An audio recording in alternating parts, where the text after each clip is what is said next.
क़ुव्वता इल्ला बिल्लाहिल अलिय्यिल अज़ीम। अऊज़ु बिल्लाहिस समीइल अलीम मिनश शैतानिर लईनिर रजीम। बिस्मिल्लाहिर रहमानिर रहीम। इज़ा असाबतहुम मुसीबा क़ालू इन्ना लिल्लाहि व इन्ना इलैहि राजिऊन। सोगवारान मज़लूम करबला, सोगवारान अहले बैत, थोड़ी देर आप रुके रहे इसलिए कि अभी अज़ान हो रही थी। आप इस एहतराम में रुक गए कि अभी अज़ान हो रही है, लेकिन हमारे बुज़ुर्ग, नौजवान, बच्चे, हमारी माँ और बहनें यहाँ बैठी इसलिए हैं कि हमें बीबी फ़ातिमा को उनके लाल का पुरसा देना है। ये जब अज़ान हो रही थी तो हमें याद आ गया कि जब सज्जाद के हाथों में हथकड़ी थी, मेरे इमाम के पैरों में बेड़ी थी, मेरे इमाम के गले में तौक था और मेरी शहज़ादी ज़ैनब के बाजू में रसन बंधी हुई थी। और जब हमारा इमाम खुतबा देने लगा तो यजीद जानता था कि अब सज्जाद पे काबू नहीं पाया जा सकता, लिहाजा उसने मुअज्जिन को बुला के अज़ान दिलवाना शुरू किया।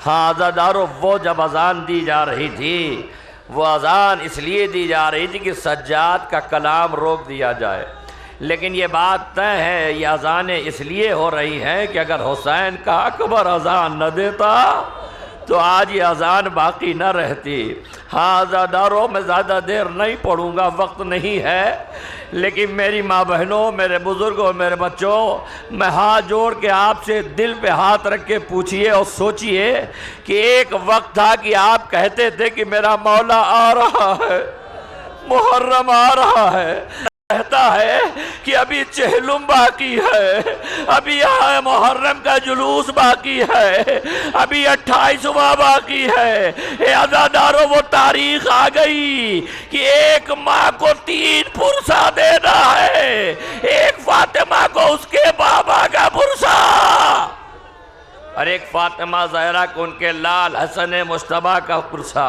और एक फातिमा ज़हरा को उनके लाल हुसैन की रुखसत का पुरसा। हुसैन जा रहे हैं, जो साले आइंदा ज़िंदा रहेगा वो हुसैन की गुर्बत पे मातम करेगा, हुसैन मज़लूम की मुसीबत पे आंसू बहाएगा। मैं अक्सर ये बात कहता हूँ, खताबत नहीं है, हकीकत है। जब हमारे सामने मजमा इस तरह बैठता है ना तो मुझे एहसास होता है कि कितने लोग ऐसे हैं जो पैर खुले हैं लेकिन ज़्यादा देर इस तरह बैठ नहीं पाते। लेकिन सोचो, हाय सैयदे सज्जाद जिसके पैरों में बेड़ी पड़ी हो, किस तरह मेरा मौला ज़मीन पे बैठता होगा। रवायत के फिक्रे हैं, जब सज्जाद चलने में रुक जाते थे तो मलाइन ऊँटों को ताज़ियाना मारते थे। जब ऊँट दौड़ता था तो मेरा चौथा इमाम ज़मीन पर गिर जाता था, मेरा चौथा इमाम ज़मीन पे गिर जाता था। हाय बीबियाँ किस तरह बच्चों को संभालती। मैं अक्सर ये कहता हूँ, कितने जज्बे से हमारे यहाँ मजमा आता है, इन मजमे को कोई रोक सकता है? बुज़ुर्ग आए हैं अपने जवानों के सहारे, बच्चे आए अपनी माँ की गोद के सहारे, हमारी माँ बहनें आई हैं एक हुसैन की माँ को रोने के लिए, रोने का आंसू देने के लिए। इनसे पूछिए, जब से चांद निकला तुम घर पे आराम नहीं करती? तुम्हारा जी नहीं चाहता कि कुछ देर आराम करे तो आवाज़ देंगी। जब हम लेटते हैं तो लगता है कोई बीबी रो रही है और कोई बीबी आवाज़ दे रही है, ए मेरे लाल पे रोने वालों, मैं करबला जा रही हूँ, थोड़ा सा अपना आंसू दे दो। मैं आंसू अपने हुसैन के लिए ले जाना चाहती हूँ। खुदा आपको किसी गम में न रुलाए सिवाय गमे अहले बैत के। आप मुसलसल सुनते हैं, मैं अक्सर ये जुमला कहता हूँ कि यहाँ मजलिसों में आने वाले आए हैं, मेरी माँ बहनें भी नौहा और मसाइब सुनती हैं और गिरिया करती हैं। बस आप सच बताइएगा कि जब कोई माँ अपने बच्चे को घर से लेके निकलती है ना, तो अपने कलेजे से लगा के निकलती है कि मैं अपने बच्चे को मौला की जुलूस में ले जा रही हूँ। अगर सफ़र में रास्ते में सवारी में आपको रास्ते में कोई जगह नहीं मिलती तो पहले अपने बच्चे को बैठाती है, बाद में माँ अपनी खड़ी रहती है। क्यों? बच्चे की हिफाजत हर माँ करती है। करबला से जब काफिला चला था 48 बच्चे थे, लेकिन कैद खाने में पहुंचे तो 13 बच्चे थे। इमाम सज्जाद से किसी ने पूछा, मौला बच्चे क्या हुए? कहा जब ऊंट जमीन से बुलंदी से नशे में आता था, बच्चे माँ की गोद से जमीन पर गिरते जा रहे थे। आए बच्चे गिर रहे हैं, माँ संभालती नहीं, जबकि हर गिरते हुए बच्चे को माँ पहले पकड़ती है, माँ पहले बच्चे को संभालती है, जबकि हर बच्चा अपनी माँ की गोद में था। रवायत पढ़ लीजिए जाके, हर बच्चा अपनी माँ की गोद में था सिवाय एक बच्ची की जो हुसैन की सकीना थी, जिसे ऊंट की पुष्ट पर पसलियों के बल लटाकर रस्सियों से जकड़ दिया गया था। और जब ऊंट चलता था, सकीना आवाज देती थी, चचा पसलियां टूट रही है, चचा। फरियाद बस सुनिए मजलिस तमाम, खुदा आपको किसी गम में न रुलाए। ये बच्चे जब गिरते थे तो माओ ने क्यों नहीं संभाला? अरे आप सोचें और रोएं और रोती रहेंगी इंशाअल्लाह। यही हुसैन के गम का मौजज़ा है कि हर जाकिर से रवायत सुनती हैं लेकिन फिर भी रोने का जी चाहता है। आप बताइए ज़रा, ये बच्चे गिर रहे थे तो माओ ने संभाला क्यों नहीं? अरे कोई ना बताता। ज़ियारत नाहिया में इमाम ज़माना फरमाते हैं, सलाम उन मुक़द्दरात पर जिनके हाथ पसे गर्दन बंधे थे। हाय बच्चे ऊंट से गिर रहे थे, हाय बच्चे ऊंट से गिर रहे थे। माएँ अपने बच्चों को कैसे संभालती? गिरते हुए बच्चों को देख के फरियाद कर रही थी। अजरकुम अल्लाह ज़हरा, मैंने मजलिस तमाम किया। अभी तक आप जितने जुलूस में शरीक हो रहे हैं, उस जुलूस की दो शक्ल थी।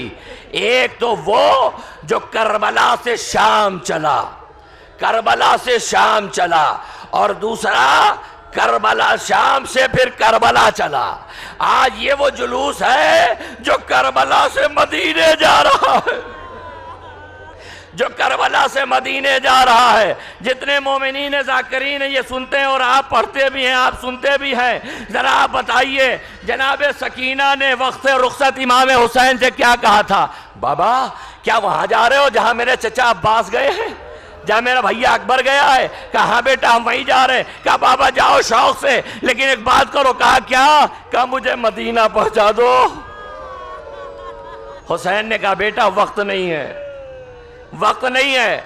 हमीद इब्ने मुस्लिम कहता है शाम गरीबा एक बच्ची के आग लगी थी, दामन में दौड़ती हुई मेरे पास आई। कहा क्या? कहा जरा मुझे मदीना का रास्ता बता दे। कैद खाने शाम में सकीना रोज कहती थी भैया मदीना कब जाने दूंगा, जाने को मिलेगा। ए मेरी माँ बहनों, सच्चा अपने दिल पे हाथ रखो। जो सकीना हुसैन से मदीने को कह रही थी, हमीद इब्ने मुस्लिम से मदीने को कह रही थी जाने को, सज्जाद से पूरे कैद खाने में कह रही थी जाने दो मदीना।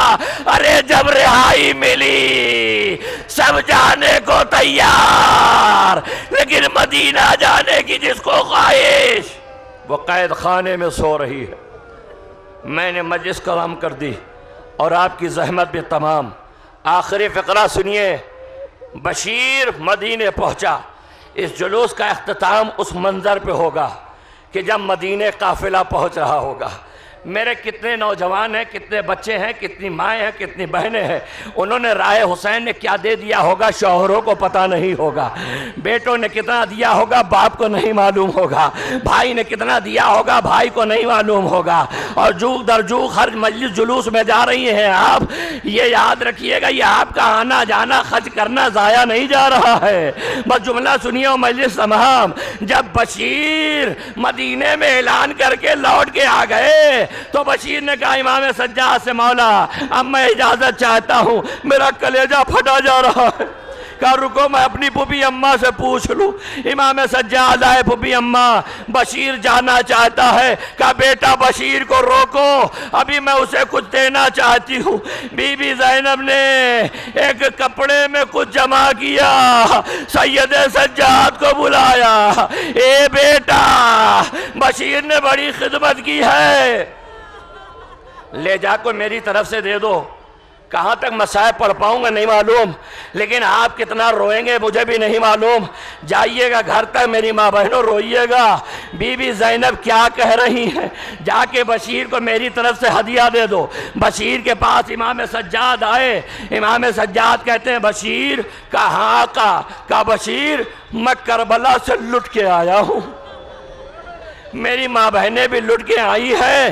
कहा फिर मौला, कहा मेरी पुपी अम्मा ने तुझे यह हदिया दिया है।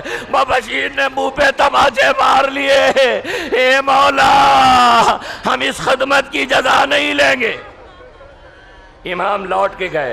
पुपी अम्मा बशीर लेने से इनकार करता है। सुनोगे जुमला, जनाब इमाम सज्जाद से बीबी से क्या फरमाया, जाके बशीर से कह दो मेरी माँ का वास्ता, मेरी माँ जो तुझे जजा देंगी वो अपनी जगह, हम लुटे हुए गरीबों का कोई हदिया ले लो। बशीर कहते हैं मौला ऐसा ही है तो इसे आप खोलिए, मैं हाथ नहीं लगाता।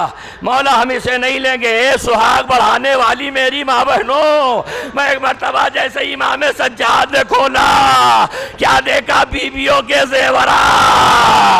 अरे बशीर ने मुंह पीट लिया, वाह हुसैना का नारा बुलंद किया, ना हुसैना का नारा बुलंद किया। कहा मौला मैं इस पे हाथ नहीं लगाऊंगा, मौला मैं ये नहीं ले सकता, ये मुक़द्दरात इस्मत का जेवर है, ये जेवर नहीं लूंगा। कहा फिर, कहा मौला ये जो कपड़ा है ना इसे आप मुझे दे दीजिए। इमाम सज्जाद ने कहा इसे कपड़ा न कहे, ये मेरी दादी की हाथ का बना हुआ रुमाल है, जिसे रुमाले सैयदा कहते हैं। यहाँ भी हुसैन की माँ हर एक के सामने रुमाल लेके जा रही है। अरे मेरा बच्चा प्यासा है, मेरा बच्चा जख्मी है, अरे अपने आंसू दे दो। आजादारो बशीर ने उस रुमाल को जैसे ही लिया, उस रुमाल में 2 सुराख नजर आया। कहा मौला ये सुराख कैसा है?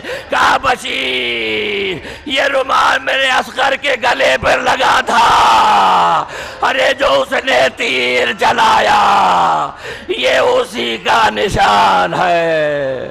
वाह हुसैन।